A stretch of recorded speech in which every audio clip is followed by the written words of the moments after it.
Okay, let's go ahead and get this going. So, last time in Aoethera, you guys made your way out of the Tempest Mountains, escaping that cave-in, made your way down to Sharik, got back on the airship, and set sail, in a sense, for Sutherland. Once arriving in Sutherland, you guys climbed down a rope ladder into the jungles on the southeastern side, where you were able to find a suitable rock to tie the airship off with, and began making your way through Sutherland, eventually finding a Goliath camp with a temple on the south side of it. And the Goliath leader was kind of throwing around an elven soldier and saying something that only one of you actually understood, because as it turns out, one of you actually speaks giant. And these Goliaths... Yep. Scotty for the win. So the Goliath, being quite curious, seeing a small folk that speaks his language, throws the elf into the bonfire and goes to engage with Scotty in discussion. Meanwhile, inside Kref's head, the dark goddess of stories tells him that that's the giant that she wants him to kill. After a few minutes, he's like, well, okay, that's the fucker. And he makes his way in to the Goliath camp as well to confront this Goliath. And that is where we pick up today. You see what the hell happens when you fall asleep? Wait. Does Scotty know that this is the target? Are these like the 8-foot tall kind of Goliaths, or are these the bigger than that kind of Goliaths? These are the slightly bigger than that kind of Goliaths. Like a 8-foot Goliath would be kind of small for these. Okay, so before anything pops off, I got like 9 frac 12s. I'm going to go ahead and load up 4 of them bad boys. Damn. Right, is Scotty aware that one of these is the target, or that... Yes. That is why... Which one is the target? Yeah, I was about to ask that too. Is it the one right next to? Yes, it's this one right here. Yeah. The one that looks different than the others. Scotty does know that is the target. Kreth did tell him. So Scotty's going to calm Kreth down, because this would be a fight that we ain't going to win. So we're going to try and see if we can find another way of getting this guy isolated in a fight that we can win. Well, before we get too far into that, everyone give me a D6. Let's roll the scales of fate. Oh boy. I almost forgot about them. How do you want us to do that on Roll20? Please. So 3 for us. How do I use the dice on Roll20? 4 for us. On the left side, the bottom icon, it looks like a D20. You click on that. It'll bring up a menu, and then just click D6. Boy, fate just told me to go fuck myself. Yay! It wasn't so terrible. And there's how many of us? 8 in total? Okay, 2... yes, 8 in total. Oh, sorry, 3 is for you. 1 for us, 1 for you. 2 for you, 3 for you. 2 for us. 3 for us. That's 6 accounted for. Let's see. Somebody else want to share their screen? I still don't have. Sorry, there's 7 of us. I didn't realize that one of them was the stream. Yeah. So somebody hasn't rolled. Who need... Duncan, what do you need shared? I'm sharing my screen, but I don't have the dice or the scales of fate. Oh, on the left at the top, there's a little D20. I don't have the scale. Sorry, I'm thinking of the thing. Yeah, there's a sidebar on the left-hand side. There's a D20 looking icon at the bottom. If you click that, it'll open your dice roller. Oh, no. Right. No, it's the scales of fate that Yeah. he's missing. I was about- He's not able to see my feed. I'm missing all the player icons too. Like I can't even see the. All What the right. hell? Yeah, I'm not able to see your screen either. I got the player icons. They're to the right of the temple. I'm gonna refresh my They're screen. just- See if I can see They're it. just really tiny compared to the giants. Yeah, I had to zoom in. Yeah. Oh yeah, I've got to make my icons, my avatars really big to make the camera work, haven't I? Irritating. Yeah, mine's not working either. Well, she. It only works if you have your avatars full size, I've found. It should be over here. I was able to see it last time and haven't changed any settings since. So I don't know why I can't see it. Ooh. The scales are in my favor. It's 4-3. Okay, so not being able to see the scales. Let's see what I can do about that. Let me see. Are you able to provide a text overlay? There That's we go. editable. You should be able to see it in Discord now. Oh yes, there it is. Okay. All right, I'm just going to use that one. Sure. Yeah, we'll have to use the one in Discord. Okay. That's a lot easier for me to use. Okay. Then I will do this Plus, it means moving I'm forward. not cheating. Well, Cool. plus, then it means I'm not cheating by looking at Tim's map.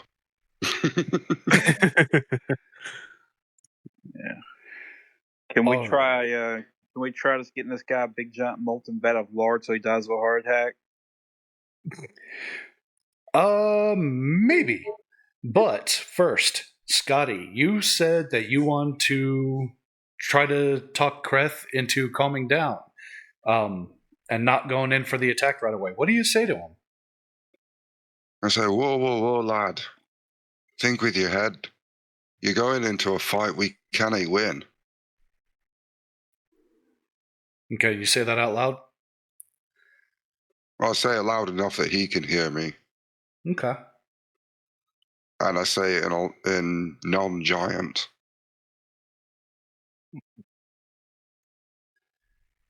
Okay. Kreth, do you say anything about that? No, I don't think I'd say anything, but I probably would just stop my approach and just listen to him for the most part. I just said, we'll find a way. Don't worry, just not yet. And Fine. this big Goliath leader, he's going to look at you. He's going to say, "Me, Ush al Radal. Why you hesitate? You come to me with your aggression. What does small folk want here in my lands?" Whoa, laddie. I don't come being aggressive. I come in peace. Look, no arms out. I've come to talk, and we didn't realize that we'd stumbled upon your sacred site. And we apologize. He turns to the crowd and he switches back to giant, which you understand. And he addresses them and he says, "These small folk don't know this is sacred land. They apologize." And everybody in the crowd just busts out laughing at you guys. Then he turns back to you and he says, "This is great sin. Blood will lead to forgiveness and nothing else." Well, show me the altar. I'm quite happy to slip my hand open and give you a few drops if you like. That is not how we do things. You will face me in one-on-one. Oh, you versus me. I'm all puny and you're so big.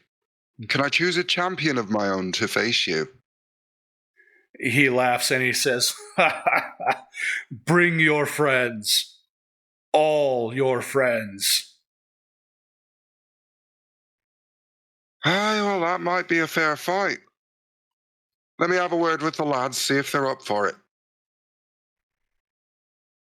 He just nods at you and lets you do what you got to do. So I go back to the group and say, I think he may be offering to fight us one on all of us. I don't even know if that's going to mean everybody else is going to jump in, but we're pretty fucked here regardless, so up to you, lads. Do we run or do we fight? Torch gonna look at the ground and say, "I should have stayed underground."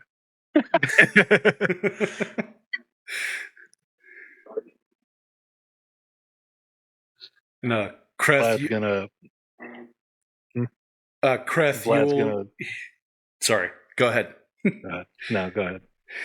Kreth, you'll hear that husky female voice in your head again, saying, "This is him. You must not run. Face this demon."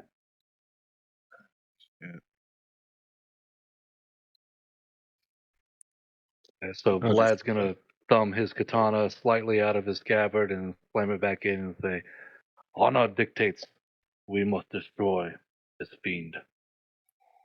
Well, your honor, that's for sure. But what about the rest of you? I'm on Vlad's side on this, but the rest, if we are voted, I won't say no. They're running. There's no chance he'd let us walk away, is there? I'm going Not to pull out without my spell book and scrapes. start thumbing through spells. Well, I'm just banking on us being smaller and being able to hide.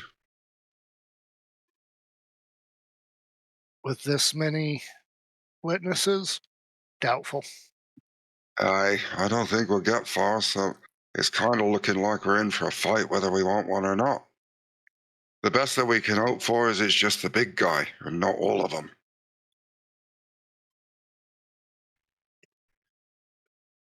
Anybody know Goliath culture rules around dueling and what's going to be the result of this, win or lose? That's a good question. Even if we win, how do we know if the rest of them won't kill us? That sounds like an insight check to me. It sure does. Whoever wants to give Or me a one. history check, or a whatever check. What's my insight? Well, I've got a +6 there, so I'll have a crack. I got a +7. +6, so I have +6 as well, so I'll also try. Well, I know shit. Yeah, I got 9. I got a 9. I'll make a Hold roll. on, this might be up Torque's alley. I'll make a roll. Let's go! Holy I got shit. a If the first 17. of the night's a bad one, then I know I'm in for a good game. I got a 17. Okay. What are we rolling? Insight? Insight. Yep. +2. Okay, dirty 20. Okay. All right, so here's what you guys know. Rosie and Vlad with that 17 and that 18. You guys know enough of Goliath culture to know that, like the Dragonborn, they do have a sense of honor. They're not quite as strict about it as the Dragonborn are. But if he says that he's the only one that'll fight, he's the only one that's going to fight. Torque, with that 23, you know that this is going to be a fight to the death on top of that information that Vlad and Rosie know. You also know that Goliaths will fight dirty. Like, it's a no holds barred, no honor required kind of fight. So throwing sand at your opponent's face to try to blind them, yeah, they'll do that. Like, they are savage fighters. But you don't think that the rest of the tribe will jump in on the fight, because that would actually disrespect their leader. Guys, we got to beat this guy so bad everyone else gets too scared to jump in. Aye, that sounds like a plan. But there's what Well, we if we're going to do this, let me at least go and take care of the pleasantries.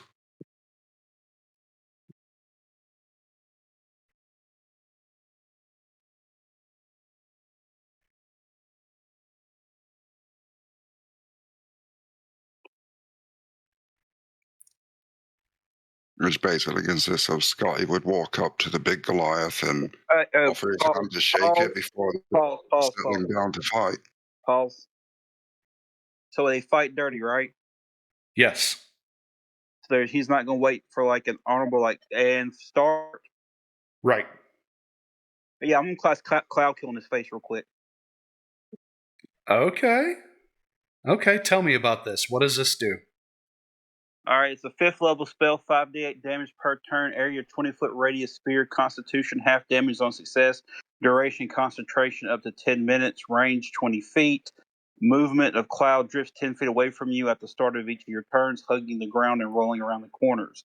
It heavily obscures the area, perfect for ambushes and escapes, and affects creatures even if they hold their breath or don't breathe at all. Moves 10 feet per turn, you said? Yeah. You can cast it how far away? 120 feet, 20-foot radius sphere, 120 feet range. Okay, so you can drop it right on him. Yeah, I want to put it right in his face, but before I do that, I did just kind of try to get a bonus round real quick before you roll for initiative. Okay. Let's see. Unless anybody else has a better idea. Well, that's going to fuck me as soon as I go in for an attack. That's why I said pause. I got heat metal. Is he wearing anything, or is he just bare chested? Does he have a metal weapon or metal pants? Metal underwear? Metal shoes? I mean, give me a metal cock ring. I got some stuff I could unleash. But, if y'all want me to unleash Thornwall or Maelstrom or Pillar of Fire or something like that to start this fight off, I'm just saying let's not walk up and say, sure, we'll fight you. If they fight dirty, let's fight dirty. So at least offer a handshake before we began. After that handshake, all bets are off. After that headbutt, a flaming handshake. Oh yeah, a handshake. Give him the handshake and say, "May the best man win," and then fucking chin him. Yeah, let me chin him with erupting earth or fireball versus. Well, here's what we're gonna do. Since you guys all seem to be on board with trying to take the initiative and trying to get a first strike in, I will absolutely give you guys first strike. Now, Torque, you asked if he had anything metal on him. You do see that hanging, he's wearing hide and leather armor. But he does have a metal weapon hanging from his belt, which is really more of a sash. You see a kunai.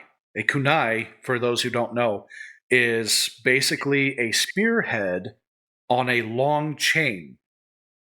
So, like Scorpion's weapon in Mortal Kombat, that's a kunai. What was his main weapon? His main weapon? That's it. That's the kunai? Yep. Does he have it in hand, ready to go? No, it's on his belt right now. So it's not on a chain.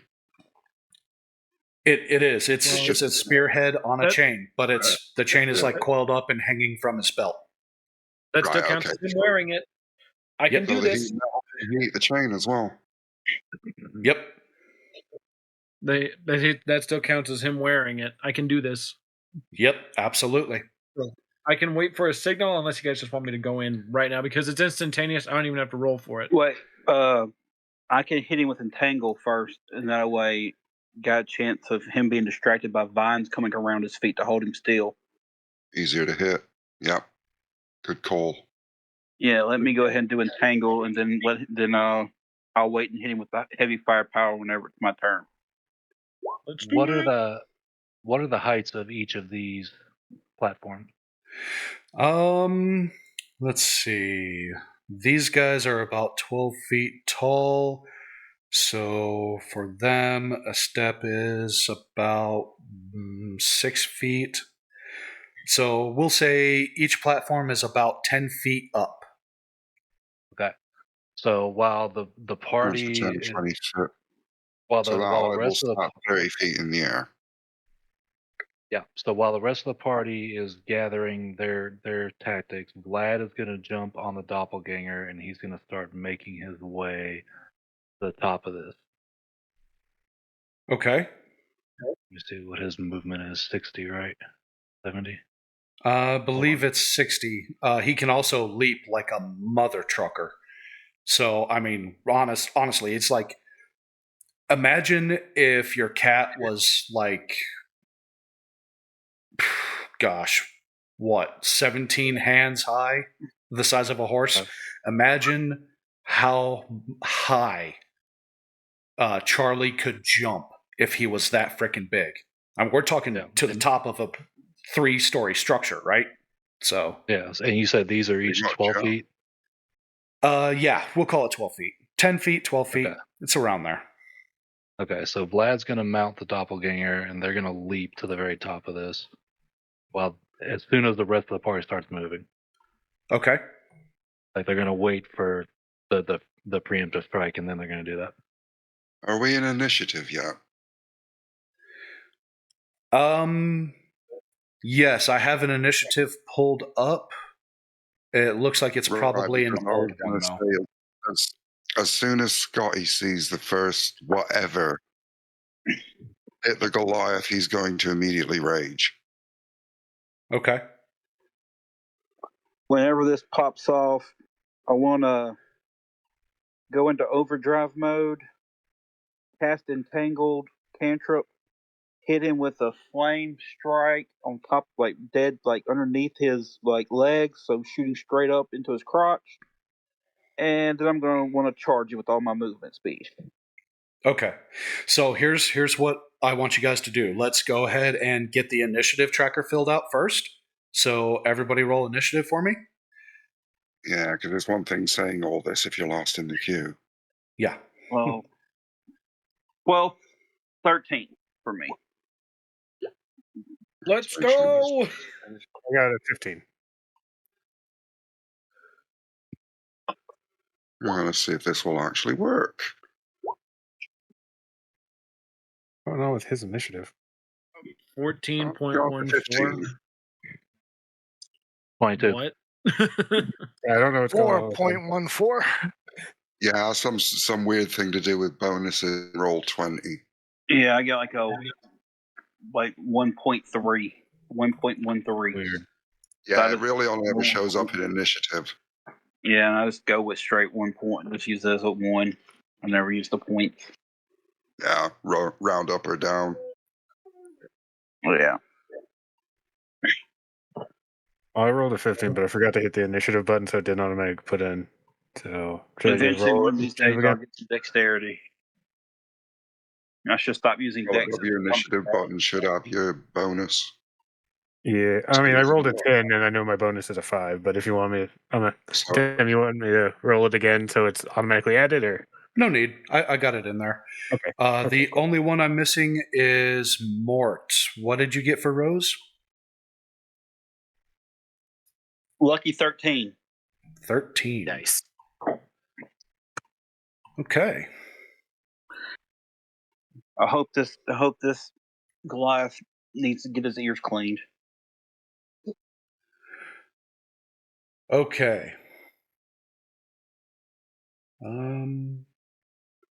What is going on here? There we go. So it looks like we got Vlad, Torque, Eurypterid, Scotty, Kreth, Rose, Alaris, and then the Goliath. So we'll go ahead and go in that order. So he's gonna take quite a pounding before he even gets to Galago.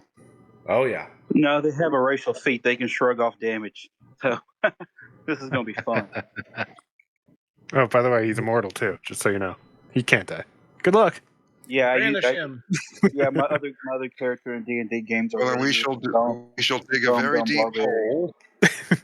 I play a really, really dumb Goliath in another game. So yeah, this is gonna be brutal. I've played with the Goliath before. They're fun. By the time we're done with him, he's going to wish he could die. Okay, so Vlad, you are up first. You're making your way up to the top of the temple. Yeah. So as soon as the party reaches the consensus that we're gonna throw down, Vlad leaps on the back of the doppelganger, and the doppelganger leaps to the top of the temple. Okay. Once he gets up there, he's going to use multi-attack and prickly honor to take 2 shots at the Goliath, and then the doppelganger is going to use the new trick that he learned. So, Okay. All right. So a 14 does not hit. However, as you shoulder prickly honor, aim, and fire, it's not that you miss. It's that this guy's skin and hide armor is so freaking thick. You see the bullet just hit and fall. But it does actually do a point of damage to the armor. second shot. Ah, crap. Yep. Same thing. It hits the armor, and you see the bullet just fall to the ground. And he kind of looks down, brushes his chest off where the bullets hit, looks up at you, and just gives you this big, crooked tooth grin. Okay, Gonna knock that shit-eating grin off this guy's face. So the doppelganger is going. So Vlad's gonna fling his rifle, draw his katana, and the doppelganger is going to perform death from above, where he leaps from a height, crashing down on the enemy. With the rider poised to strike midair. The impact of the landing deals 1d8 for every 5 feet of height in damage, and the rider can deliver a powerful blow on the way down, adding the doppelganger's strength modifier and proficiency bonus to damage. I don't have any information about whether this is a roll or a save or what that is. Yeah, that's unless a save is listed, it is a roll to attack. Okay. So D20. Yep. And come on. On a miss, dear. yeah, that's wow. Okay. On a miss, it's still half damage. So Okay. So roll for damage. Yep. So that's 1d8 for every 5 feet, and we said we're 12, 24, 36 feet up. Yep. Let me do some math on that. What is that, 6? Let's see. 7. 7.2? Yep. So round down to 7. Okay.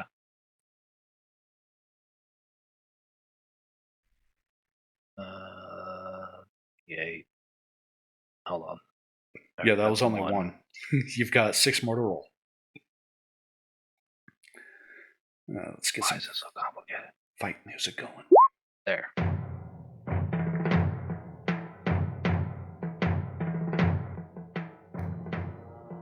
$31. And then there's an additional attack from Vlad, if I'm understanding this correctly. Yep, his katana attack. Yeah, with strength modifier and proficiency bonus. Yep. Okay, so strength modifier is going to be +6. Proficiency would be +3, so +9. Okay, so we're at 42 plus 13, so 55 points of damage. Cut in half. So that's Plus 27. Plus the 9 for strength and proficiency. Yep, I already added that in. Okay, cool. So 27 damage because it's cut in half. All right. Nice. Okay, Torque, you are up next. All right, so I'm going to use heat metal at level 3. Okay. So, right, it says any manufactured metal object, whether they're being holding or wearing. Okay. The owner takes damage from it, so it's 3d8. Alrighty. And I'll just roll that in here. If you want, sure. Yeah. Oh, I suppose I could just hit the freaking 3. Okay, so 9 anyway. points of damage. Yep, and he needs to make a Constitution save. Okay. What's the DC on that? 15. Okay. And he has a +5, so 18. That's fine. He can hold it, and as long as he's holding it, I can use bonus action to do damage each turn because it's concentration for up to 1 minute. So that's what 60 turns. Yeah. Or whatever it is. But he also has, but because he still has it, if he doesn't drop the object, he has disadvantage on attack rolls and ability checks until the start of my next turn. Okay. It's 10 turns that you get to do that. Each turn is each round is 6 seconds. So he has disadvantage on saves. It just says attack rolls and ability checks until my next turn. Okay. Yeah, so definitely not saves. And then I'm just going to keep Milo in defense mode. Okay. Anything else? Nope. You ripped a rid. What you got, buddy? I am going to use my shadow-touched feet Okay. to cast invisibility on myself. Okay. And then I am going to spend a key point to take dash as a bonus action and dash. Okay. So I will move up here, which is 50. Now, you're invisible, but you still make noise, do you not? I do. I would assume it says nothing about noise. It just says Yeah, I think the noise goes away at a higher level. I'm invisible. Anything I am wearing or carrying is invisible. Okay. Give me a stealth check. And because you're invisible, we'll make it with advantage.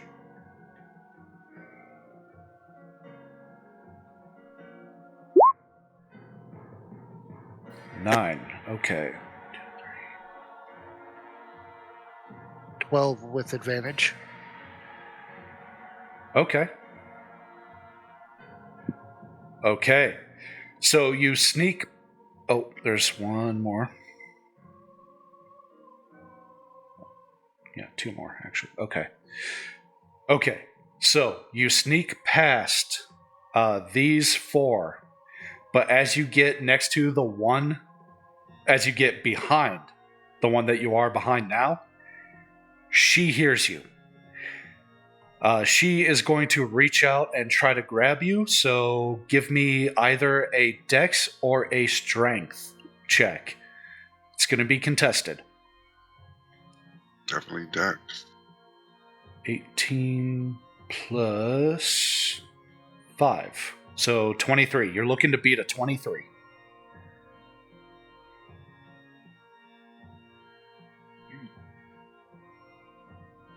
What the fuck are my rolls today? Okay, so here's what happens. This Goliath chick hears you, spins around, grabs you. Even though she can't see you, she knows exactly where you are. Her hearing is that good. She snaps you up and flings you. Let's see. Yeah. She flings you 20 feet this way. So you land prone, and you're going to take 6 points of bludgeoning damage as she throws you to the ground. He's a monk, though. Is he prone? That's a good question. Are you prone? Because I do know that I can't remember off the top of my head the wording of it, but I know there's an agility part that you definitely have by this level. That means you land on your feet, or you make a roll and you at least get the chance to land on your feet. Probably a dex save. Oh yeah, I think they have like a don't take fall damage thing or something. Yeah, they don't take fall damage, but Oh bludgeoning yeah, damage that definitely is. Hold on. Oh, where the hell was that? Hold on. I think it's. That might not have been added to my features and traits, class features, monk. It should be. It'll be something you picked up somewhere around level 3 or level 5. Deflect missiles, implements of mercy, hand of healing, hand of harm, slow fall. You can use your reaction when you fall to reduce any falling damage you take by 55. Okay, so you can be knocked prone. Yep. You can reduce a ton of falling damage. Okay. Alrighty, so, yeah. So that's what happens. I'm gonna give you the prone condition. Not that you can't hop back up from it. Right. But there you go. Little man with his back hurting. Standing up takes how much speed? Half of your movement. Which I think your full movement is like, what, 40 feet? 50. But I used my dash to make it 100. Okay, so you're not going to be able to stand up this turn, but you will be able to next turn for 25 feet. Oh, shit.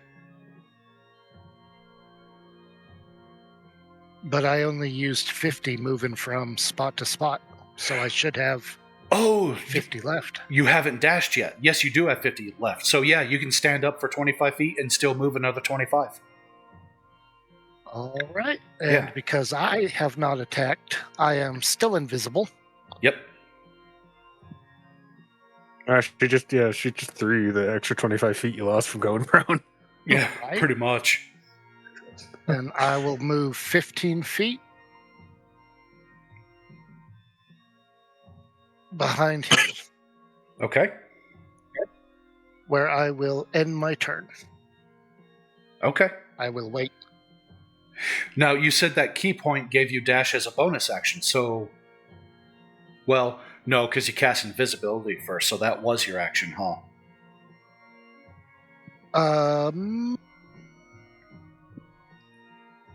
Let me see. Yeah, it would have been. Yeah. Yeah. Unless he could use more key points to do both. I don't know how key points work. I don't ever played monk. Me Key either. points generally Yes, the require casting each- time is one action, and I can only use it once per long rest. Okay. Alrighty. And the duration is concentration up to 1 hour. Oh, give me a concentration check from being thrown. Why the hell did I open my mouth? I don't know. You'll learn. Because you want to play fair, that's why. No, we never do learn. That's the problem. Damn you, Mom and Dad. I am looking for my concentration and... What the hell? I'm trying to remember what concentration is. Concentration. Section history. It's a insight. D20 plus your spellcasting modifier, isn't it? It's like your... I will look it up with you guys. Run a Yeah, I know it's a search here. D20, and then I forget if you add your spellcasting modifier or not.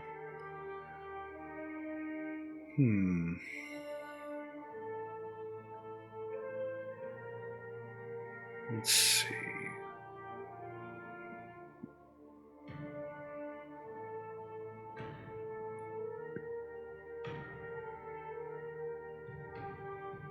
Oh, they don't make it easy to find, do they?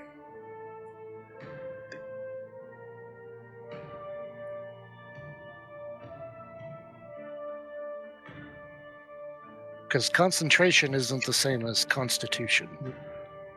Correct. It's a D20 and add your Constitution modifier. Okay, so basically a Constitution check. Yeah, and then if you get DC, like if you get below 10, you fail and you lose concentration. If you get above 10, you keep it. Yeah. Okay, cool. Okay, so a D20 plus constitution? Yep. D20? What's your con? Tell me it's good. Constitution is +3. Ooh. That puts him right at 10. Wait, is 10 save or fail? 10 is given as a save, usually. Okay. Yep. Cool. Okay, so Good. you are still invisible. Okay. And with that, I am going to shut the hell up for the rest of the night. Please don't. So Scotty, you are up. I'm honestly surprised you used your key point to dash and gave up your flurry of blows. I'm saving a full. I'm going ham on my next turn. I mean, flurry of blows only cost you a key point, which you use dashing, so... But then I lose my invisibility. But is it greater invisibility How many- where if how you many key attack... points do you have? 10 remaining. And, Okay. but is Yeah, the we got plenty. is the invisibility like greater invisibility where you don't lose it when you attack? No, it says it Ah, lasts shit. for the duration or until you attack. Damn. So you sort of like down behind him on all fours, so all we have to do is push him backwards. Someone could shove. And he steps on your Riptorrid and breaks his back. Congratulations, I use you hand of- get a combat wheelchair. Hand of healing on myself. Your chieftain sucks. just tank treads. Scotty, you are up. Well, I spot the first attack and I go, heckin' hell. And I immediately rage. Okay. And then I go running in with an almighty battle roar. And it's almost like a golf swing, the swing that I take at this fellow, and I'm aiming for between the balls. Oh, split the sack. My first strike. Yep. Okay. Let's see if that Scotsman can actually golf. Fighting dirty. And I would like to fate this as well. Yeah, do it. So that is my regular roll. Well, that's a waste of a fate, but It's all right. I'll roll it. I'll roll it anyway, beans. I said I was going to use it just to make a more impressive number. Well, that's 30. You know, I didn't have the chance, but I was about to say, if you roll a 6, I'm going to give you a crit. So, go ahead and roll. You've got a crit. What's that? 2 damage? Damage twice. So, max damage plus another roll of your damage dice. So that's 3d12 plus 7. So that's 36 plus 7, which would be 43. Okay. Plus whatever I roll now. Yep. Damn. So that makes 50, 60, 70 points of damage, plus my 72 points of damage. Okay. Minus 72. And as I use my bonus action to rage, that will be turn complete. Okay. Hell of a turn. I love it. Okay, Kreth, you are up. Okay, so I think first things first, I'm going to just cast Vicious Mockery because I kind of want to poke the bear to see what his wisdom's like, Okay. which is a spell save DC of 16. Okay. Your mother was a hamster, You and know your you have father to- smelt of elderberries. Always good at that one. You have to say Oh. things like, your mama gives everybody burning crotch. Okay, so Except for you. Doesn't that just suck? he definitely failed. So what do you say to this guy? Fuck. No, your mama's so fat. I don't want to do a Your mama mama's so joke. fat she orbits when she turns around. Your mama's so fat she got her own moon. I like the idea that Kreth starts to do Vision Mockery and everyone just jumps in. Moon! Points at the boat. Your yeah, mama's boy. so fat, she sat on a quarter and a booger popped out of George Washington's nose. Your mama's so horrible. Everybody get turned because she doorknob of town. You are softer than your mother's beard. I actually like that one. That one's a good one. I'm going with that one. All Your right. mama's so fat you opened an OnlyFans and slowed the rotation Now you have of the to Earth. repeat it in character. Your mother is so useless she's a ranger. Harsh. I take offense. Please do. All right. And Vicious Mockery comes with some damage, right? Yes, it comes with, for me, 4d6. Okay. Which is 15 damage.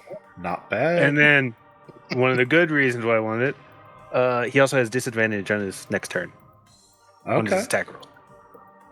Okay. Which he had anyway from heated metal, but on his weapon. But yeah, good to go. I was also poking because I have another spell I want to use, but it's a higher level, and I wanted to poke the bear to see what his wisdom was like before using a higher level spell to try it. I'll Okay. save you high level later. Yeah, that's That's a what I'm doing. smart move. And we wear him down, they're more likely to get through then as well. Yep. All right. I can't imagine his wisdom's too good. I'm going to try to affect his wisdom on my turn, so you might have an advantage later. Anything else from Kreth? Yeah, I think that's about all I can do. Okay, Rose, what you got? I'm the cheerleader of the group. I want to go into overdrive. Okay. I'm going to charge him. I'm going to cast Thorn Whip around his neck. I'm going to pull myself up over, put my shotgun in his ear, and pull the trigger with frag 12s. Okay. I like it. Let's see. Give I me. can just imagine you and the monk going show off to each other whenever you're doing this shit. So give me an attack roll first. Let's see if you can get that whip around his neck. Yeah, my hope on this is I can, either damage his balance or damage his wisdom. So, shoot him in the ear. Hope for all things. Yeah.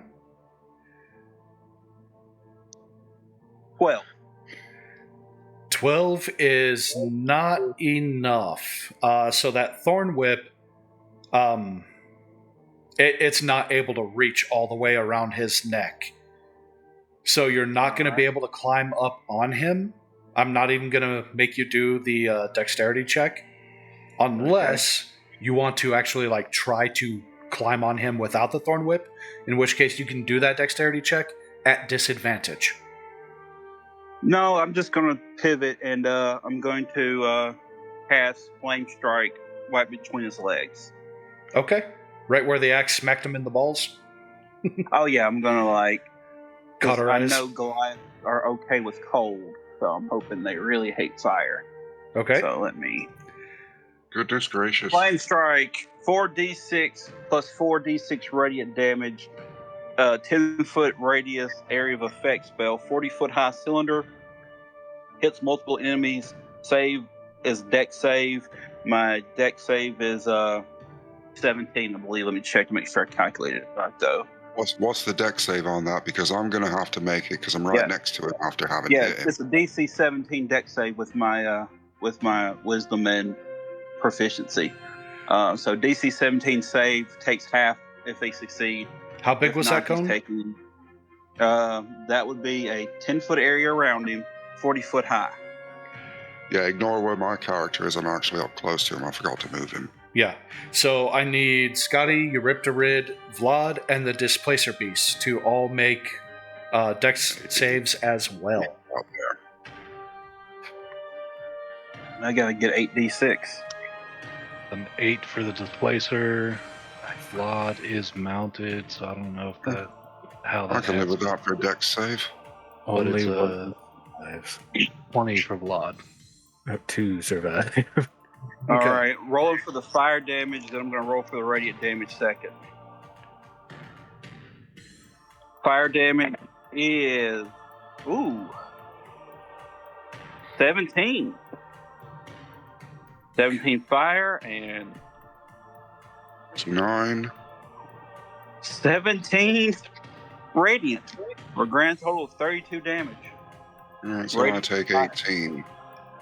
Okay. Now, Vlad, to Okay. answer your question, the way I would rule this is you get off of the Displacer Beast and you, Vlad, get in the clear, but the Displacer Beast will take full damage, and Vlad will take half. Okay.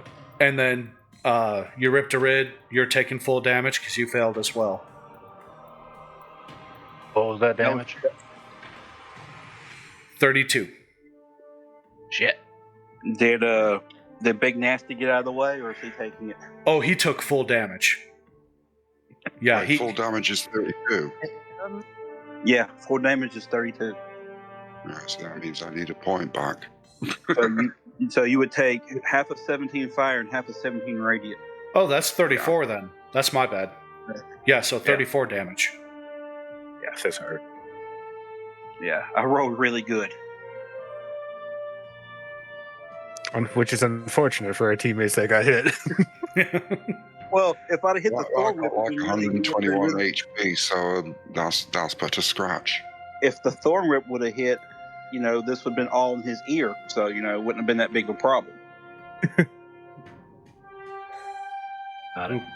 Well, except for anybody standing on the other side. I'll move you up there, Rosie, because you're going to be next to him now. Okay, anything else?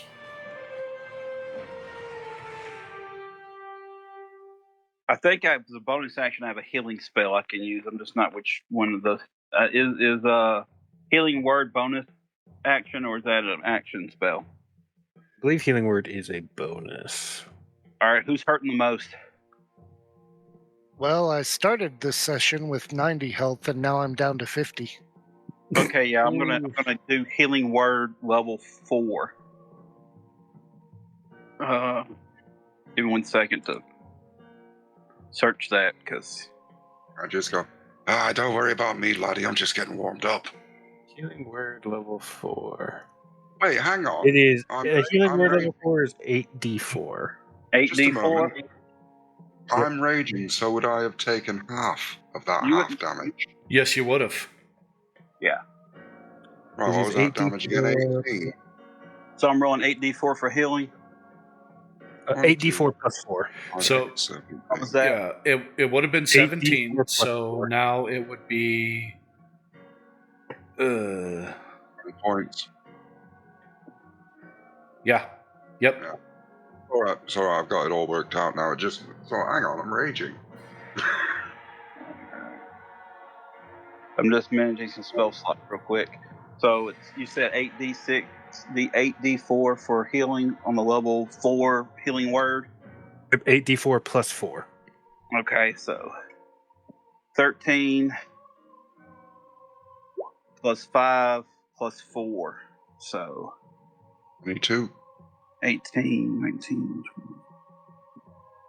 Add 22 back to your health. Up to 72. There we go. Nice. Much appreciated. No problem. You'll owe me a spell slot. What do you think? Right. I've got Hands of Healing and Hands of Hurting. Take your pick. It is Alaris's turn. He will shoot. And the hurting. Say what? I promise they will heal you.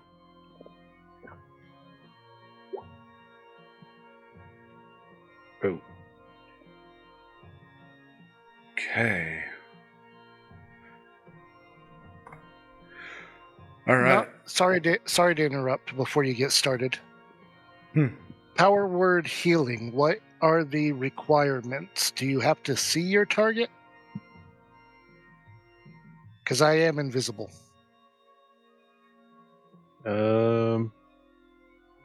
It's a creature choice that you can see within range. So yeah, creature you can see within range. Wonk wonk.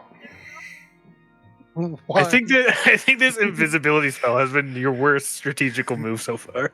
It's not been going so well for you, has it? It was well intended. On the bright side, he's probably not going to hit you next since you are invisible. Yeah, I think Yeah, he might be well, focused I'm- on other people. I mean, you're on the ground crying. Nobody though, can so- see you crying like a little bitch. I'm a construct. I don't have tear ducts. It's just like You're Bartos. leaking fluid. To be alright. Why just is your hear- face leaking? It's oil. Shut up. I'm You not just- crying. You're crying.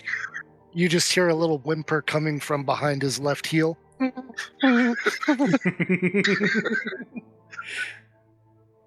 Shut up, Achilles. Okay. The Goliath does not get a turn because that was just the surprise round. So we are back up to Vlad. All right. I'm glad that you said that. Vlad's a little pissed about getting hit. So, we're going to do dual hand with the katana and the wakizashi. Okay.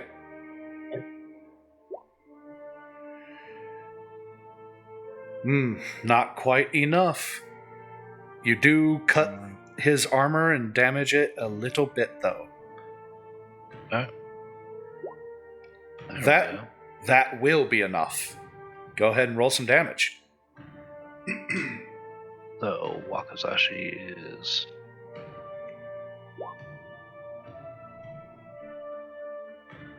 Is that right? Did I need to roll something else? Yeah, that's an attack roll, so you need to roll the Okay. damage. Okay, so that's going to be 3d6 plus 5. Mm-hmm. So, 12. If you'd have clicked on that, it would have calculated for you. I must have clicked the wrong thing. It must have Right, been... yeah, you may have. Yeah. Well, I got the same thing, so... Yep. Yeah. Okay. All right. Yeah. So you run up on him and you cut a bit of his armor open with your katana and follow up with the wakizashi like you've done so many times before, sliding it right in to that weak point in the armor that you just made. And he just kind of as your wakizashi digs in deep. And then I'm going to take a step back, pull my pistol. Okay, 21 does hit. There we go. Okay. I need a gun. I need to get myself a gun. Yeah, you I highly recommend. you pull your pistol, you cock, you aim, boom! You put it right into the meaty part of his shoulder. All right.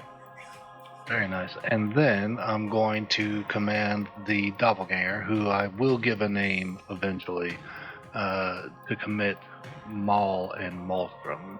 Okay. I look forward to killing him as soon as you name him. Son of a bitch. Let's see. Oh, and I had DC a great 17 line for my dex. next turn as well. Okay, so he does save. So it will be half damage. Okay, so roll damage anyways. Yep, roll damage anyways, and we'll just cut it in half.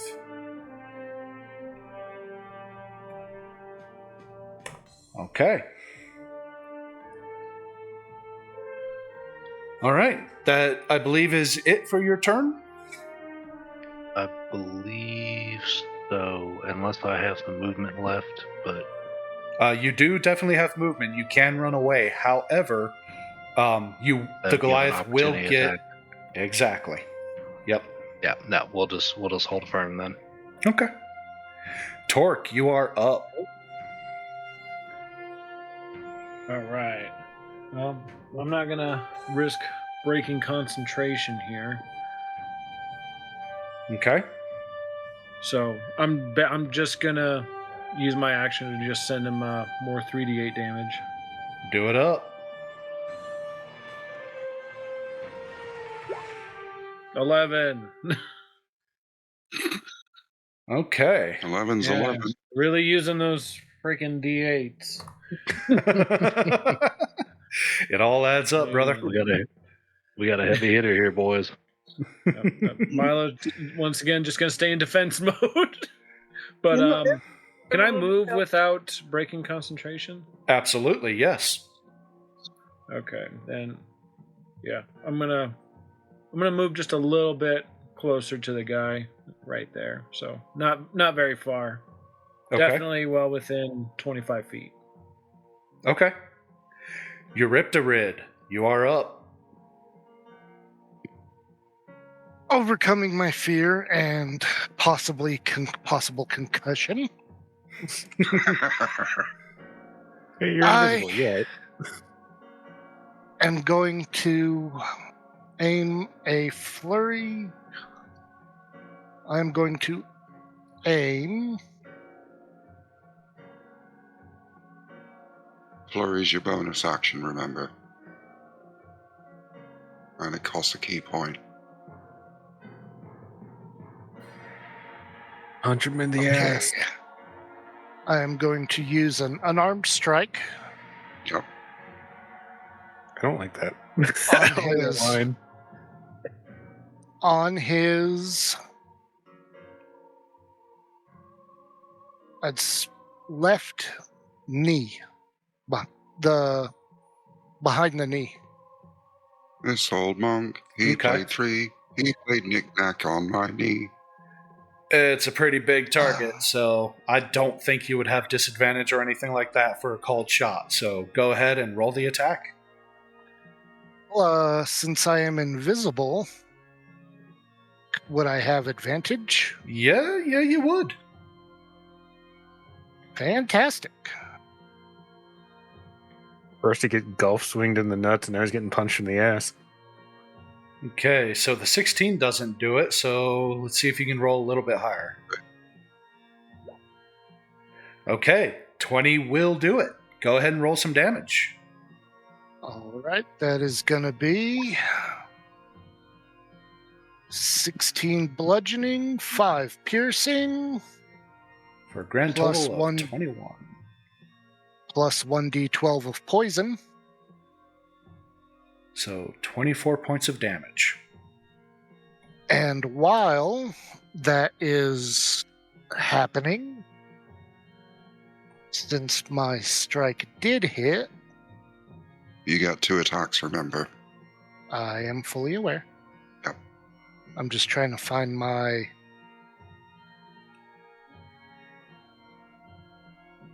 That. Inflict wounds.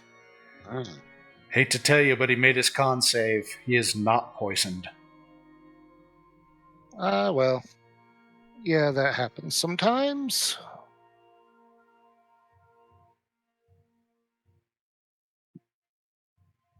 There it is. Melee spell attack against a creature you can reach on a... Nope, that is not what I was thinking about. Hold on.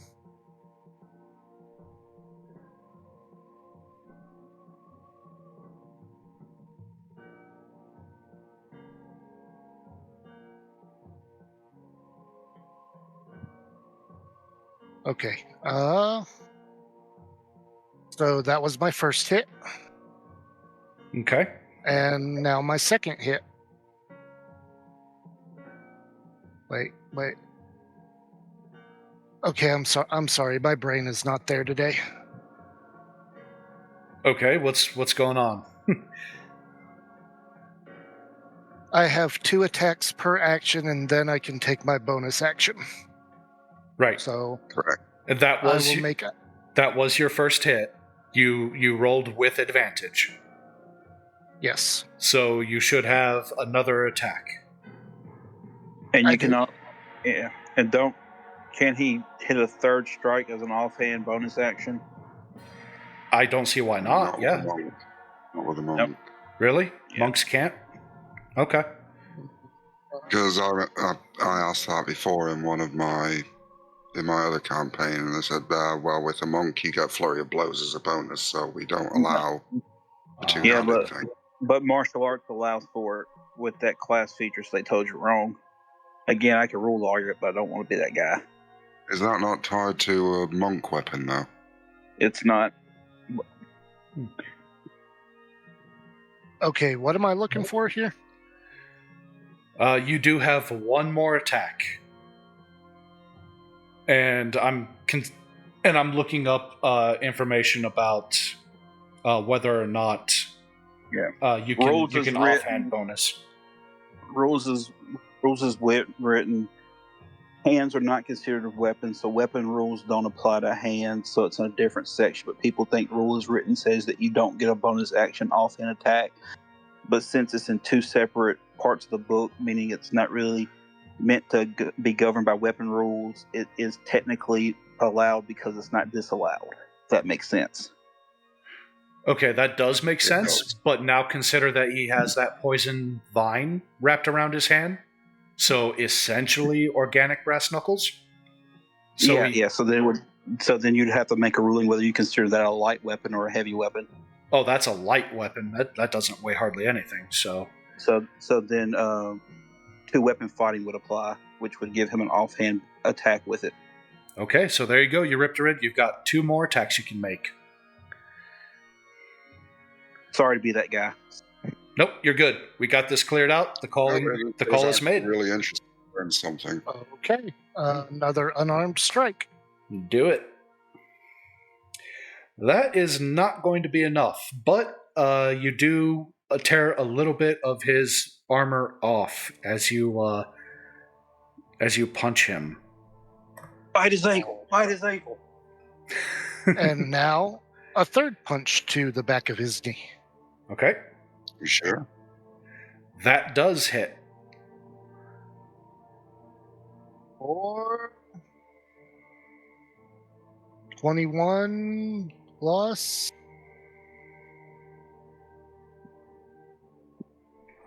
26 damage. Okay. And we'll do a con save, see if he gets poisoned or not. I would like to yell out things to distract him. I am going to add a fate to that con save.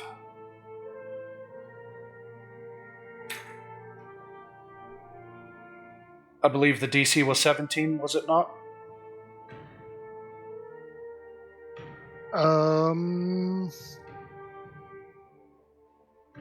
Shit, I don't have that paper anymore. That's okay. Would that be his wisdom plus his proficiency to do that, to calculate that? No, because it was based on the toxin of the plant. Oh, I got you. I'm pretty sure it was a DC 17. Because I made it kind of high, but not impossible. So yeah, it's still pretty daggum high. Yeah. Okay, so we'll roll 17. If you can check on that later, that's great. But we'll go 17 for now. In which case, he does make it because he does have a +5 to his Constitution. All right. So then I will use a key point. Okay. To take Flurry of Blows as my bonus. Well, you did the offhand as a bonus. Offhand attack. Oh, that was bonus action? Yep. So you get 2 attacks, and then offhand you can get a third attack. Yeah, 2 attacks and then a bonus action. Yep. Which for a monk tends to be unarmed strike, then unarmed strike, then flurry of blows. At Scotty's next game, he's going to be like, let me call my American rule lawyer. Yep. Yeah, you told me. That's the other character in my other current campaign, so I'm familiar with it. You can't do that. Let me call my lawyer. Yeah, my lawyer is better than your lawyer. My lawyer even has an office, not just a car. All right. Scotty, you are up. I even have a verb now, so I'm special. So Scotty's looking at this Goliath and he goes, "So, what's that, laddie? You say I can't do a par 5, a hole-in-one on a par 5? Well, by the looks of it, I got 2 balls here. Let me see if I can." And I'll take another swing of my great axe, straight between like last time. Okay, roll that attack. I'm wondering if I should fake this just so I don't... Nah, fuck it. Go for it. I mean, that is 19. enough. However, as you start to swing, he just gets this shit-eating grin. And just like you've seen This guy. Ilaris fall into shadows, this big motherfucker falls into that tiny little shadow cast by Vlad and reappears in the shadow of the temple. Okay, I was afraid of this. The moment you said he fell in his shadows, I knew exactly where he was going. I don't like this guy. So was that a hit or was it a miss? It was a hit, but he used his reaction to turn your hit into a miss by shadow stepping away. Well, there goes my plan for my next turn. A motherfucking motherless goat. I had such a good plan. I had such a good plan for next turn. Scotty is just cursing up a storm. Okay, anything else? Well, he's surprised, but he's just cursing. Because, yeah. You're fucking lucky I didn't hit you, lad. All I keep hearing is Scotty doesn't know. Scotty doesn't know. Scotty didn't know that was coming. Classic. Scotty doesn't care. All right, Kreth, you are up. But I could take the safe option and just disengage and get away. Or I could try something a little more spicy. Okay. I think, as a bonus action, I am going to give myself Bardic Inspiration. Okay. And Kreth does that by lighting a cigarette and just smoking. He needs to calm the nerves. Okay. And then, I'm just seeing Clint Eastwood. Feeling lucky. Feeling lucky. And as I do that, I'm going to cast Dissonant Whispers, which is a DC 16 Wisdom save. Okay. Ooh. Yes. He fails. I might have just saved everyone. Because Dissonant Whispers, not only do I do 4d6 of damage, but they must immediately use its reaction if available. Fuck! I didn't read that part. Damn it! He doesn't have a reaction anymore. Nope. God damn it! Foiled. But hey, you still get the make damage. him run away. Yeah, and I'm gonna take a lot of damage when it's his turn. I have a question concerning reaction, but it can wait until we're out of combat. Okay. Oh damn! I rolled really good on my damage though. Yeah, that's not That's bad. good damage. 15. Not bad for whispering in his ear. Yeah. I like the thing is he appears behind me. I just light up a cigarette and look up at him as I'm smoking. That's all it takes. I like it. My intimidating presence. He gave him a look. Yep. So when I launch these frag 12s, it does 5 foot of fire damage. What's that going to do to inside space like his head? So that's kind of the thing. It's less of a tracer round and more like dragon's breath. Well, yeah. Well, the thing was, it was like if it misses, they take half damage on with a dex save chance. But Right. it does +5 fire damage in a 5 foot radius. Is what you said. Right. So in this case, because he's a 5 foot radius, that's basically single point target. Like you shower him in essentially like a napalm round. You know what I'm saying? Okay. Yeah. So if he doesn't dex save, he takes full damage. If he does dex save, he takes half. Yeah. So Because my plan is to, like I said, I'm going to do the plan again on my turn. I'm just going to try to stick it inside of his ear when I pull the trigger. okay. All right. I see where you're going with this. Yeah, so that fires are going to be contained inside of his head. Inner ear canal, I would say. I will, if you pull this off, he will have disadvantage until you guys kill him. How about that? Okay, so I'm going to use a fake dice on this. I'm going to Thorn Whip Okay. around his neck, pull myself up into his ear, Mistmaker into his ear canal, and I'm firing. Okay. All right. So 9 on my roll, rolling the 6 for a 5 plus my plus 9, so 18 plus 5. 18 plus 5. That's your hit with the whip? That's my hit. That's my hit with the whip. Okay. You do Now get the it whip around his neck this time. All right, the whip does do damage. Okay. At 11th, it's 3d6. So let me roll those.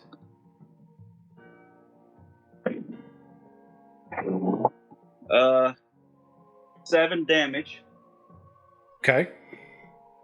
and then 4d12 for the shotgun with frag 12 rounds. Okay. Because I would consider that point blank. Yep. All right.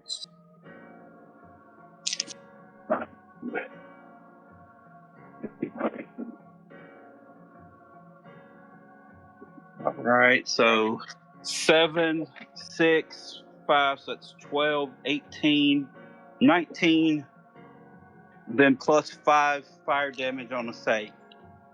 So 24. Well, let's do that. 19 damage, and we'll do. So that's plus 5 per round, so that's 20, 10 on a deck save. Okay, so he fails his deck save. So that's a full 5. Yeah, damage. 5 per round times 4, that's 20. Yeah. Okay, gotcha. And I'm going to yell, well, you can't hear it anymore now because it doesn't have an eardrum. Smoke him if you got him. Okay. And that'll be the end of your turn.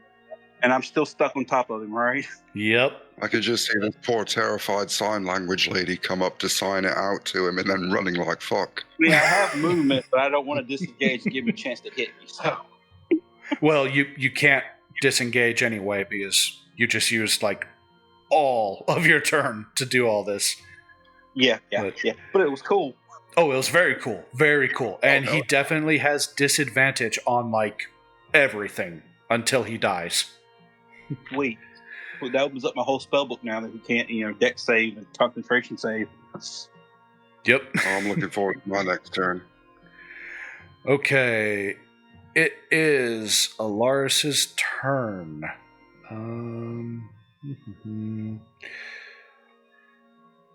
So he's going to shoot at him, but he misses both times. Do you want me to deck save to see if I fall prone or am I just stuck to him? No, you're just kind of clinging on. If you want to drop off of him. No, I'm good. It's just the rules since I fire all 4 barrels at one time. I'm supposed to do a athletics check to make sure I don't go prone. So just making sure I'm not doing anything, underhanded. No, you know what? That's right. Then Thank you for that reminder. Yes. Please go ahead and give me a athletics. See if you can hang on. 19 plus 7, so 26. Oh, yeah. Yeah, you hung on just fine. You're good. All right. All right. Cool. Do I get an auto reload on that or nay? No. hung on harder than herpes. What was that? No, that's definitely not going to be an auto reload. You're going to have to give up your bonus action to reload all 4 barrels. I'll do that next turn. Okay. All right.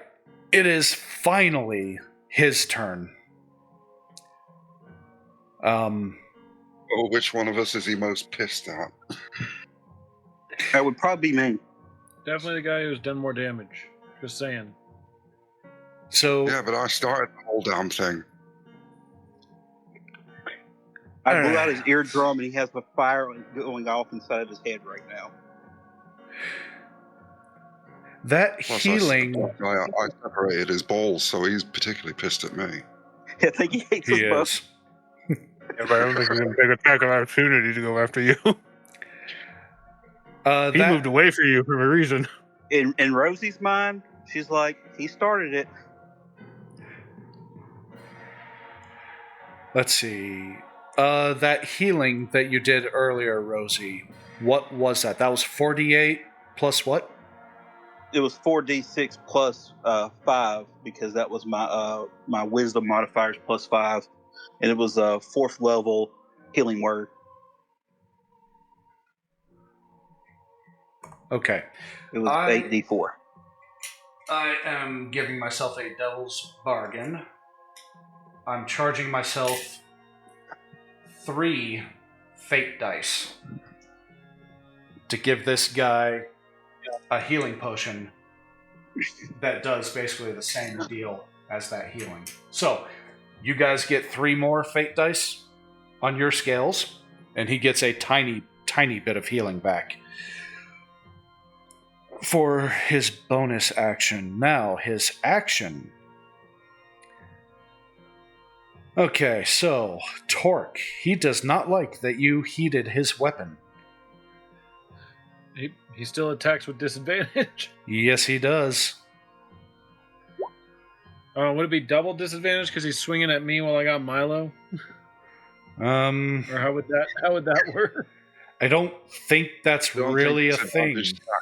No, it doesn't stack. It's just if there was something that gave him advantage, with you having 2 advantages, it would just be he still have disadvantage. He just seems like he hits hard. Oh, we don't know, do we? He hasn't managed to touch any of us yet. Don't worry, I'll find out. Glad you're volunteering, lad. I may or may not have some more healing spells. Don't worry. Yeah, it's like we've taken more damage in fucking team, like friendly fire, and then, one of us got chucked by a woman, but that's about it. If he smushes you, we'll gain revenge, don't you worry. Hey, she was a very robust woman, thank you. I mean, I'm not saying she wasn't. Death by snoo snoo. Did you ask for her number as you flew by? Can I have your number? Save me. Okay. I mean, did you make out before you began foreplay? I should have. Hey, you win this. If you win this fight, you might impress her. Even though I was whimpering behind her leader's leg, not 10 minutes. Yeah, you were invisible and far away. She doesn't have to know. Just say it was someone else. We'll pay good money for that. That's also true. I think I found my niche. You make a cute couple, I must say. I hope you'll invite us to the wedding, but don't ask me to be best man. I'm shite at speeches. Imagine our babies. I'd rather not. How many fate dice can I use per turn? As many as you want. Wait, I didn't think players could use any more than one. Well, so here's the thing. You can use one unless it's a devil's bargain. In which case, what you're trying to do may or may not cost more than one.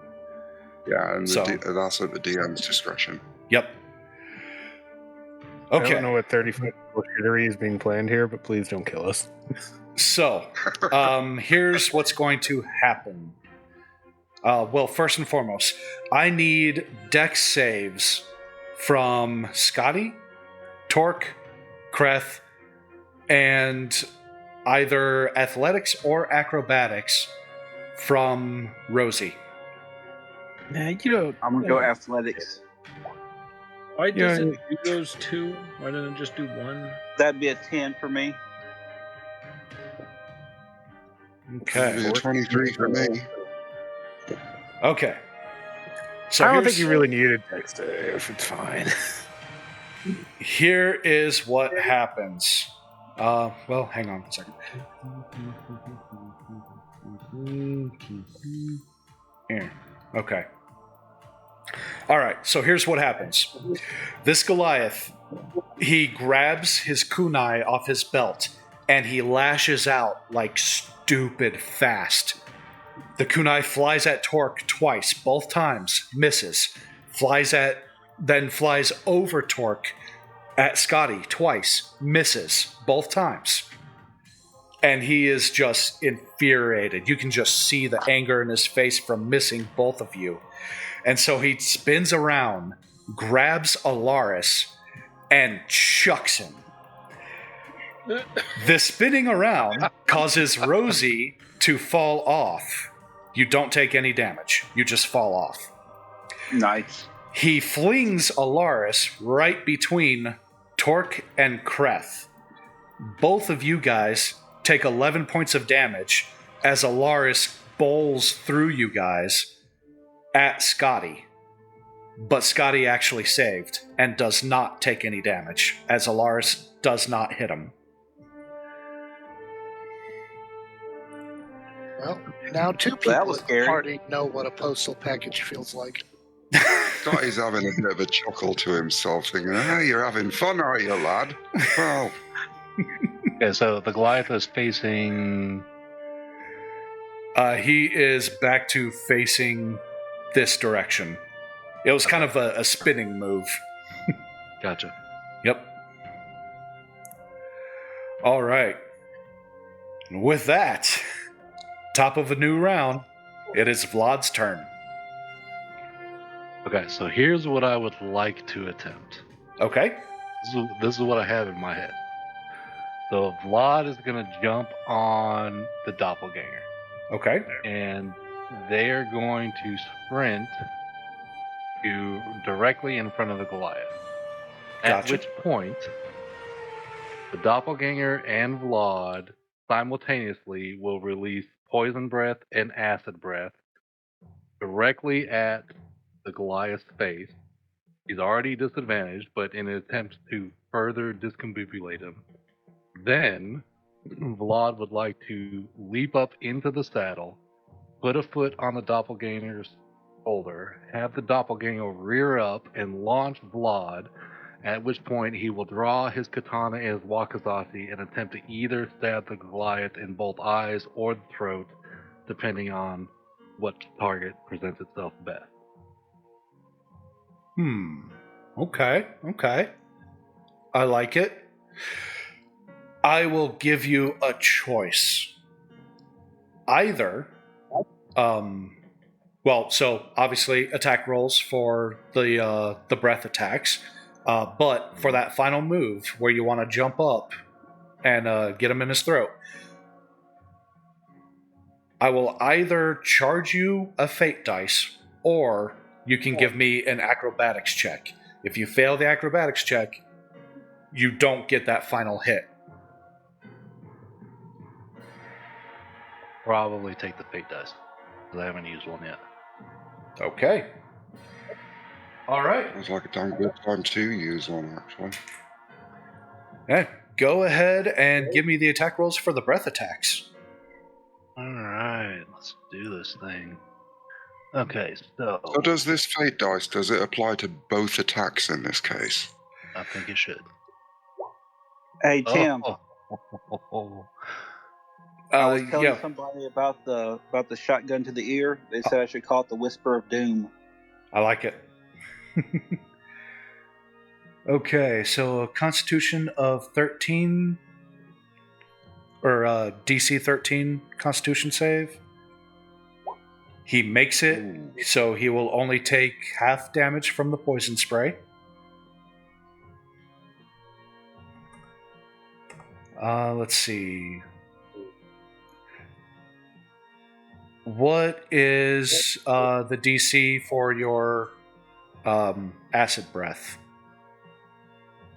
13. 13 The as well? attack? Yeah. Yeah, 13. Okay. Oh wait, no, I'm lying to you. Hold on. Well, whatever No, it is, I'm pretty fine. sure he just failed. Okay. So go ahead and roll the damage for the acid breath. Ah, there we go. DC 14. But okay, so 9 damage.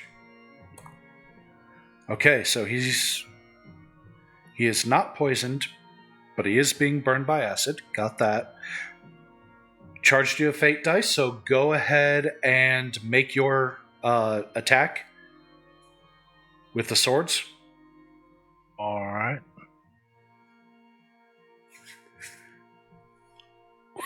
Ooh, Nice. a crit with the wakizashi. Both of those hit. So let's go ahead and resolve the katana. That was actually a crit with the katana. Oh, no, the 20, natural 20 was a katana. No, the katana is a dirty 20. The wakizashi is a nat 20. Okay. You can tell because the wakizashi is green. Gotcha. Okay, so what's the... You know what? Don't worry about it. What does it look like when you kill this guy? Okay, damn. Okay. So Vlad leaps into the saddle of the doppelganger, and they sprint across the field, leaping over the edge of the temple. Oh no, actually they don't, because he's facing this way. Leaping over Rosie and Torque, and they both expel their breath attacks at the same time. A cloud of death filled the battlefield. The acid strikes the Goliath in the face, causing him to flinch and growl or yell. And then, in the midst of his turmoil, Vlad leaps into the ladder, leaps into the saddle, puts his foot on the doppelganger's shoulder. The doppelganger rears up like the giant beast of death, launching Vlad into the air. As he's sailing through the air, he pulls his blade, flying towards the Goliath's face, and drives them both firmly into each eye socket, and then rides his skull to the ground. Nice. I love it. I love it. Okay, as you stand up, like fully recover, straighten yourself up from riding the dead Goliath leader to the ground, and you guys look around, and the entire tribe is at first shocked, and then you start to see anger, and you hear one of them scream out, "Die!" And as he does, you hear the Bake Neko just plumes of smoke, multitude different colors of smoke poof up as the Bake Neko appear surrounding you guys. And you hear, for the older members of the party, you hear Umbra's familiar voice say, "Get into the temple. We'll take care of this." Oh, balls. Meanwhile, Scotty is going, "What the fuck are these things?" Torque's gonna run by and say, "Just listen to the giant cats." Yeah. I'm gone. I choose not to question it anymore. Remember, good thing about overdrive mode, my speed's doubled, so I can do 60 feet of movement. I'm gone. Okay. Yeah, I'm going, you don't even have to ask me twice, and I run. Don't know Where's the where, door? but I'm... Where's the door? It's basically under the stairs. So, yeah. You guys all have plenty of movement to make it. So so everybody runs into the temple. When a giant talking cat tells you what to do, you do not question. Yeah. You just fucking do it. Well, if a normal-sized cat told me what to do, I wouldn't question it. Right? Oh, you'll love Baldur's Gate 3 then. Oh, yeah. Yeah. What was that? Nice Gale's kitty, warm cat? kitty, little ball Oh, of the trash fur. Happy kitty, And then there's a sleepy couple of cats kitty, dotted around in various purr, establishments. purr. Yeah. Oh, that's right. Okay. Speak with animals. Cher's So- caressing Baldur's Gate. There's a cat in there. So if I understand this correctly, I did more damage to the party than what the actual Goliath did. Yes. 100% yes. That would be correct. You only got me for 9, so Just be glad I didn't give you a nice whisper. I mean, I only took damage when a motherfucker hit me with another motherfucker. He got very, very frustrated near the end there. He couldn't hit you guys for shit because of that disadvantage. You gotta have an inner ear if you want to hit somebody. And what's funny, I expected that to be a lot longer battle, so I was expecting fucking the heat metal to wear off, and I was ready for another thing that gave disadvantage on concentration. Yeah. And I was ready to do it again. Well, I didn't want to hit my higher level spells if he had, dex saves and things like that. So I was like, maybe if I shoot out his inner ear, his dex saves will go bad. So I was definitely There you go. expecting another 3 or 4 rounds. Strategery. So, well, and it would have gone a little bit longer, a little bit more pain would have been felt. But you guys, you put together a good plan for preemptive attacks. And I was like, let's do it. So, bravo. Got some damn good dice rolls in there, too. I mean, if you let me fight dirty, I'm going to fight dirty. Oh, absolutely. Yes. All right. And just show you, lad, always go for the nuts. I mean, I still have a strategy I want to use at some point that I haven't had a chance to. Well, you might get that chance later on tonight. Oh boy, that scares me. Okay, yeah, all right. So you guys, There's an old phrase that's applicable to D&D. Be careful what you ask for, because you just might get it. uh-huh. You know what? You're right. You All right, guys, folks, we have a free session where nothing attacks us. As a wise sage once said, if you fuck around, you will find out. Plato. Yeah, since we're out of combat, can I go ahead and reload? Reload. Yes, absolutely. You guys see the door leading underneath the temple, and you rush in. And just as the last of you clears the door, you hear stone on stone grinding as a heavy slab slams down behind you, locking you into this temple. What you see before you is a sandstone structure built into what seems to have been the base of a small mesa. The ground that you stand on is primarily sand, though somehow there is some vegetation out here, perhaps water dripping in through cracks in the temple.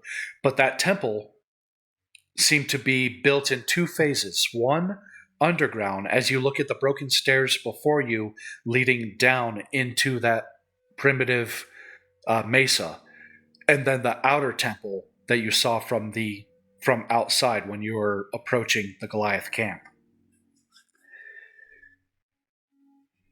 The air is still and musty. It doesn't smell like death, but something in here does smell old. Like death. Can I use lad, I just had produce an flame idea. to create a light source?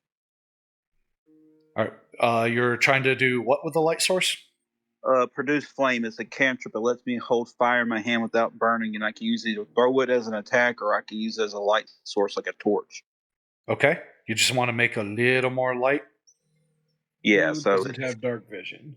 I have dark vision, but for those, it's always good to have a little extra to boost that dark vision so you can see a little bit further. Can't remember if I've got dark vision or not. Tim kind you of gives do. everybody dark vision because he hates people not being able to see. Yeah, I've got dark vision as well. Yeah. So this time I've given pretty much everybody some kind of light source or dark vision. Just because I was being lazy. But yeah, next epic campaign, it's not going to be like that. Nobody's going to have it. Yeah, so I get 10-foot dim bright light 10 feet, dim 10 feet. Duration's 10 minutes, no concentration. Oh, okay. Let me scale down what I just gave you then. I turn around to everybody and say, "Here, lads, I've just had an idea. You know how up on top of this pyramid there's that great big fecking idol? What if there's a way up to get underneath it? And maybe if we're lucky, there might even be controls for it. And if we can make those work, we can make all those great big lumps of meat out there follow us and do our bidding. And then they won't be angry with us anymore. Because the great big golden god had told them not to." An army of goliaths would be powerful. Are there even going to be any left after the big cat is done munching down on them? The cats Well, are I don't our know, allies. but if we have the possibility of turning them to our side just by going up and having a look, I say it's got to be worth a gander. A fucking bad idea. After all, who knows what else is up there? I mean, there's a fuck ton of them, so why fight if we don't have to? Before we continue other than much sport. further, I must attempt to heal my companion. So Vlad is going to do Cure Wounds at a level 3. Well, hold up before you do that. Can I search around for the plants to see if there's any healing salve I can give the Displacer Beast instead of him using spell slots? Give me a nature or medicine check. I'm gonna go medicine check. Okay. So it's 8 plus 13, so Okay. Yeah, so like 22. 21, but either way, definitely high enough. These plants are not medicinal. They are edible, but other than being a food source, they're really not going to do anything for you. All right. So, how much health did he lose? Let's see, that's 25, 34 points. Okay, let me use Can I use my healing skill and a healer kit to heal him? Absolutely, that'd be a medicine check. Yeah. All right. Well, the healing thing skips the medicine check. Ah, okay, good to go. Then yeah, go ahead and roll the healing. Yeah, I just gotta figure. I think it's like I got 9 left. It's 1d6 plus 4. I'm gonna use 4 of them. So that leave me 5, if that's okay. Do me a favor and add your proficiency bonus to it as well, to the healing. Okay, so that'd be a plus 9 to these d6. I'm about to roll 4d6. Okay. All right, And so that's 9, plus- 10, 13. What's that? Add your proficiency bonus to each kit. Oh, so that'd be 4. That's 12 to begin with. That's 16 to begin with for my proficiency. Mm-hmm. And then plus 4 for each kit is another 12. So that's that would be enough to heal him without the dice I rolled. Yeah, that's why I'm kind of telling you before you roll, so that you can be like, Yeah. okay, I'm only going to do like 2 kits or 3 kits. All right, I'll do 2 kits. I'll do 2 kits then. So 2 kit. That's a 6 to start off with, plus 8, so 16 plus 6, 32. So he gets 32 back and only used 2 kits, so that puts me down to 7 kits. Domo arigato. You're welcome. That's what I'm here for. I'm the healer guy.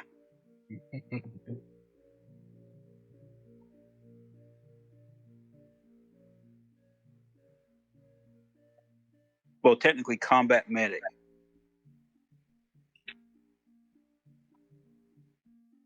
Everybody's got to have one.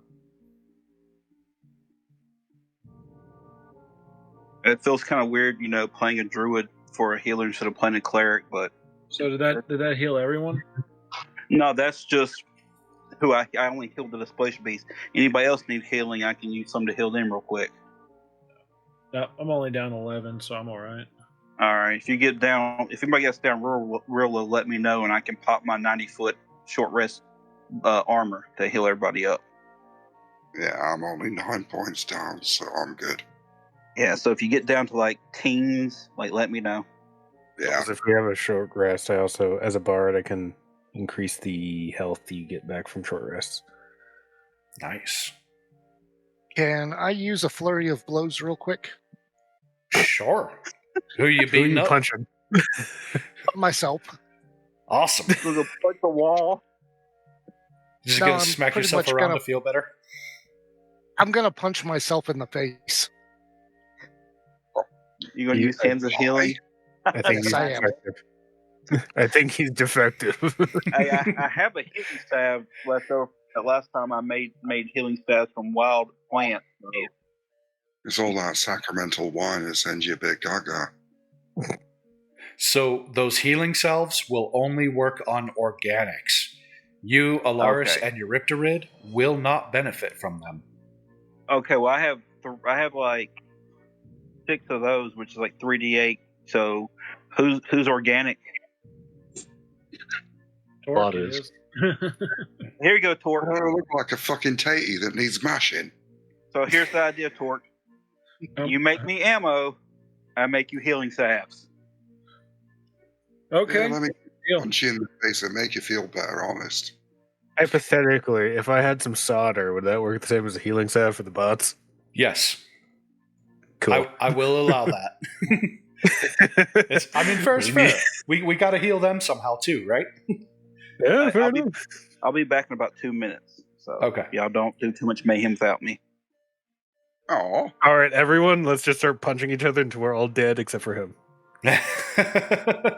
Somebody hit somebody.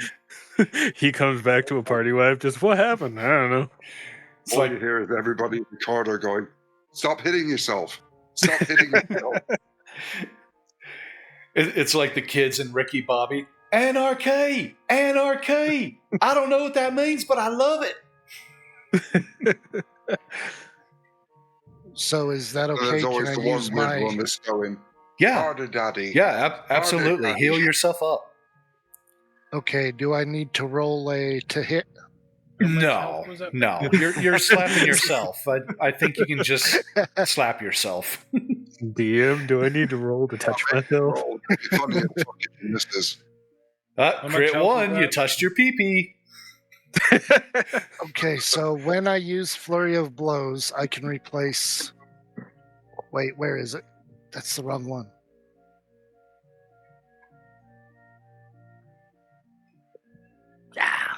Flurry is it of you're Harm trying to Healing. do?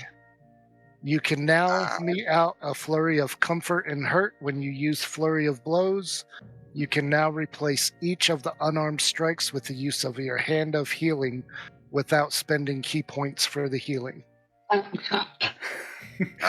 have got a slight problem though. To be able to use that, you have to make a martial strike first, whether it hits or misses. So if you want to potentially miss yourself, so you don't damage yourself, then to heal yourself.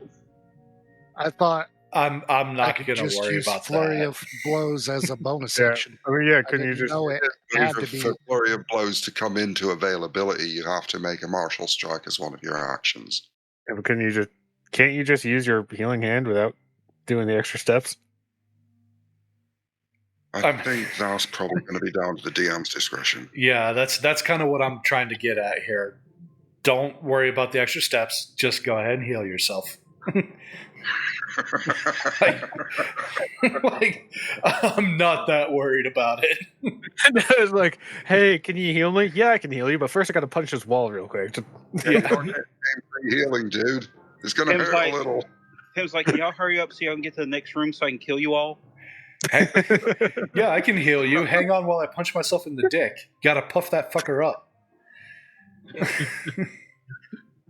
I forgot to insult the Goliath about the goblin. Yeah. So my health goes up to just full, right? Yep. Okay, I have one more question. Yeah. So, Flurry of Healing and Harm, it says you can replace each of the unarmed strikes with the use of your Hand of Healing. Do I use the damage of the Flurry of Blows, or do I use the Hand of Healing? Hand of Roll. Healing, I believe. How many targets? Well, Flurry of Blows, 1 target, 2 hits. Or 2 targets, 1 hit? My dick in my face. Got it. Okay, so that is going to be 1d6 plus 3 hit points times 2. Okay.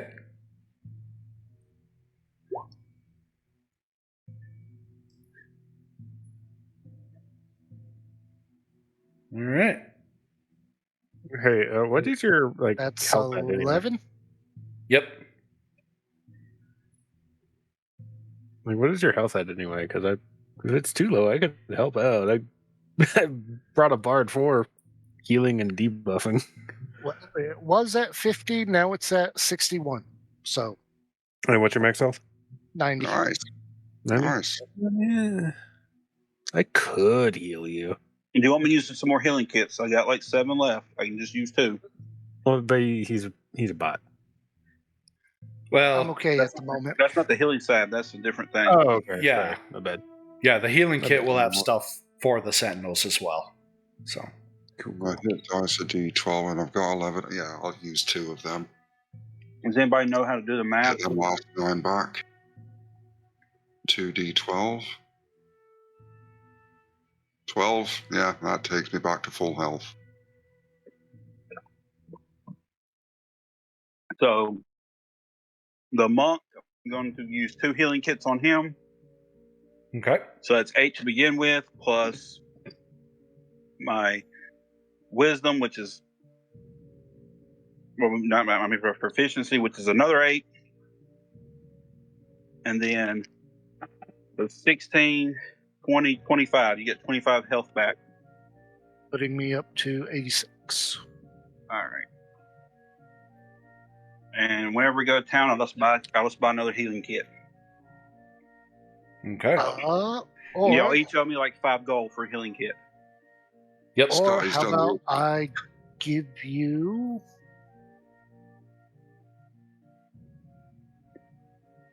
Well, I Scotty's should have done it. the- No, I have a herbalism kit, don't I? Yeah, I Scotty's have done the alchemist equivalent of supplies and Band-Aid, herbalism reach, kit. elbow. So the But if anybody wants alchemist, some food, the plants around us can be ate.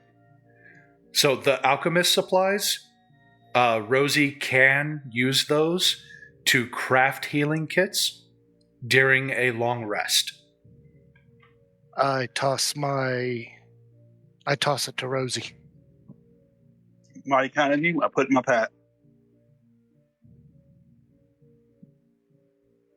All right. I'm going to point out to everybody that there is food around us if anybody wants to grab it. I'm not sure if I eat or not.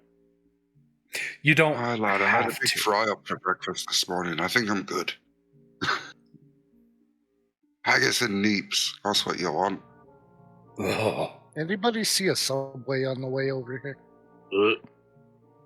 I wonder if we can order DoorDash. As long as it's not haggis. Dungeon Dash. Hey, you haven't lived till you've had a good haggis, lad. Oh. I'd try it. Ugh, Actually, good proper places haggis for is kimchi. really nice. I mean, I've had tripe, so I mean, Oh. I I do not want to live. Look, I'm of Scottish descent, and I don't want haggis. Okay. I'll try anything once. You ever had haggis? Like proper haggis, not the fucking stuff you buy in the shop. No, I've never had proper haggis. It's just I know what it is, and homie don't eat that. I've had haggis and I've had iguana. I prefer the iguana. You'll eat a hot dog without having a clue what that fucking made out of. No, Iguana's pretty good. no. Exactly what goes in there. On the rare occasion I do eat hot dogs, tomorrow. it's like beef hot dogs. So I know it's at Honestly, least. if you get the chance to try real haggis, try it. It's absolutely gorgeous. Speaking of hot dogs, I read an article that said 2% of vegan hot dogs actually contain human DNA. Shock. So do with that what you will. Cool. It's people. So Get we got that, 21 get hot that dogs. good long pork. It counts. That long pork. Okay, so what are we doing, guys? But is it dark meat or light meat? Well, I know if we go through whatever door you're going to kill us all. So, do we have time for? Do you want to take a rest? Can we take a rest? If we take a rest, how do we want to take a rest? Safe enough to take a rest? Most I of think us we've have. learned. I Like think a we've tiny learned hut. that a rest might Well, I'm be all helpful. healed up, so if you guys want a short rest, I'm more than happy to I was going to say. watch guard. Like if we decide to rest, I can always tiny hut. Well, yeah, I was going to say I've only used 3 spell slots, so I'm still pretty potent on spell slots. I don't know about anybody else. I've only used I one. didn't even so- break. Scotty's only going, I used didn't one of the even 3. break a sweat in our battle. I'll watch guard tonight. It's no bother. Yeah, I'm good either way. I can continue forward. My HP and spell slots are good. Same. So, I'm good to move on if everyone else is. all right. So if we get in trouble, I'll pop my armor. And we can all roll off our hit dice to recuperate if we're about to die. So, really don't need a long rest because we got like spell slots and healing already taken care of. So, onward and upward. Who wants to lead the party forward? Well, I'd like to have a look up at the top, see if we can get to that idol. Because that would be easy mode if we can do it that way. If not, we're going to have to really find a way out. All right, we got to come up with a marching order and who we're going to put in the front, middle, and the rear as we move. Okay, so Scotty, I will need a athletics or acrobatics so that you, for climbing the mesa walls, essentially, because the stairs in front of you guys just lead down. So if you're trying to go up to try to see the bottom of that statue, you'll need to free climb the mesa. But he's a goat. Athletics, you said. He can walk up it. He's a goat. It's a little steeper than that. Yeah, but I should get advantage. I mean, I've seen goats stand on the face of a cliff before now. Oh yeah, you absolutely will have advantage, yes. So what'd you say, athletics or acrobatics? Yep. Your choice. All right, so I'll take athletics, and it's with advantage, so... And none of us has One. feather fall, all right? So this is going to go bad. Yeah, we Well, probably should if send the I'm- monk. We should probably send the monk that can reduce insane amount of fall damage. Well, it's only like 30 feet up anyway, so that would be what, 3d6? You're what level, aren't you? You're level 11, so yeah, you'll be able to walk up vertical surfaces. Yeah. All right, so with that 21, you climb up very, very easily, and everywhere you put your foot, everywhere you reach with your hand, it's just there's a handhold there. May not even look like anything, but it's more than enough for you. And you scale up, and the higher you go, the more you begin to realize that where that idol sits on the temple is pretty much direct center of this mesa, and it was built right on top of the mesa. So there really is no getting underneath of it. So that And that does tells it you have any- that's pretty much going to be a solid gold. So does it have any mechanical properties to it? Like, can we... I don't know, I'm kind of thinking like a mechanical head that looks left and right, and a lamp that you can pull the string and make the eyes glow or something like that. From underneath the temple, you have no idea. You would have to go back outside, climb the outside of the temple, and get a closer inspection of the idol itself. Okay, so this idea is a bust. From right here, yes. Well, had to look. Yep. But at least we know that it goes straight down the middle, and that looks like a shaft right to the bottom. That's what she said. There is no shaft. Like, there's no hole for you to jump down or anything like that. It's like That's what she said. you're basically you're climbing you're free climbing up this rock wall just to hit a stone ceiling, essentially. Sounds like all my dating experiences. So I just climb back down and join the others. No luck, lads. Looks like we're doing this the fucking hard way. Why can life never be fucking easy? Wouldn't be D&D if it was easy. Wouldn't be fun if it was easy. The gods are fucking assholes. But you got to try all of the options just in case. I mean, I think it might have been quite fun having a Goliath army. Well, I'm pretty sure the cats are out there eating their eyeballs, so, whatever's left, we'll try to... All right, well, whichever way we're going to go, I should probably go first because I can investigate for traps and that sort of thing. I'll be right behind you, Milo. Can't be surprised. I'll be happy to go third, because I can be surprised, which is hilarious unless I'm raging. I'll go fourth then. All right, do we want to go left or do we want to go right? Do we want to you want to go with like two warriors on the back ends and put the spellcasters in the middle, or y'all want to just disperse it evenly? Keep the spellcasters in the middle. Yeah, I want to be in the middle, thank you. Oh, you're no fun. I say use the spellcasters as meat shields. But Rosie has no meat to be a meat shield with, so... Aye, fair point, lad. Fair Remind me to never heal you again.